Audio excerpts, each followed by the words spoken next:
শেখ হাসিনা তিনি নৃশংসভাবে মানুষ হত্যা করতে করতে বিগত 16 বছরে মানুষ হত্যা না করলে, রক্ত না দেখলে তার রাত পার হয় না, দিন পার হয় না, তার ঘন্টা পার হয় না, তার সেকেন্ড পার হয় না, তার মুহূর্ত পার হয় না। এমন রক্ত খেকো মানুষে পরিণত হয়েছিল শেখ হাসিনা। সংগ্রামী ভাই আমার, বিগত 16 বছরে আপনারা নিশ্চয় খেয়াল করেছেন 28 অক্টোবর এই শেখ হাসিনা লগি বৈঠা এবং সশস্ত্র অবস্থায় রাজধানীতে সারা দেশ থেকে সন্ত্রাসীদের যাওয়ার জন্য আহ্বান জানিয়েছিল। 28 অক্টোবরে রক্তপাতের জন্য শেখ হাসিনা দায়ী, তার বিরুদ্ধে মামলা রয়েছে, রাষ্ট্র শক্তিকে কাজে লাগে সেই মামলা প্রত্যাহার করা হয়েছিল। আমরা সেই 28 অক্টোবরের খুন হিসাবে শেখ হাসিনা এবং তার দোষকদের বিচার চাই। আমরা বিচার চাই পিলখানা হত্যাকাণ্ডের সাথে জড়িত শেখ হাসিনা। 57 জন সেনা কর্মকর্তাকে নির্মমভাবে হত্যা করা হয়েছে।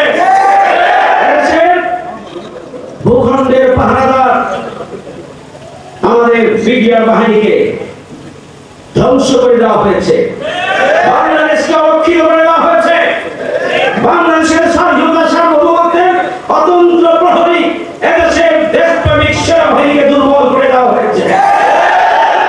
সংগ্রামী ভাই আমার, আমরা বিচার চাই যারা শাপলা চত্বরে আলেম ওলামাদের উপরে গণহত্যা পরিচালনা করে শতাধিক আলেম ওলামা এবং ছাত্রদেরকে হত্যা করেছিল, তার বিচার চাই।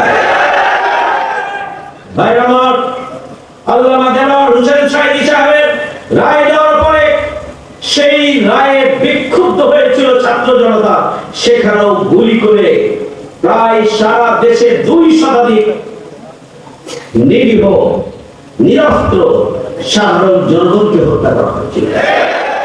ট্রাইব্যুনাল গঠন করে জামাত ইসলামীর শীর্ষ নেতৃবৃন্দকে হত্যা করার জন্য পরিকল্পনা গ্রহণ করা হয়েছিল। আমরা তখনই বলেছিলাম এটি একটি ষড়যন্ত্র, চক্রান্ত, জামাতকে নেতৃত্ব শূন্য করার জন্য একটি পরিকল্পনা ছাড়া কিছুই নয়। সরকার সেই কাজটি সম্পন্ন করেছে।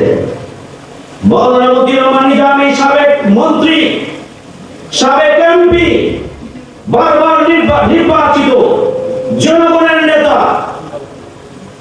মাওলানা মতিউর রহমান নিজামী সহ আমাদের শীর্ষ 5 জন নেতাকে ফাঁসি দিয়ে হত্যা করা হয়েছে।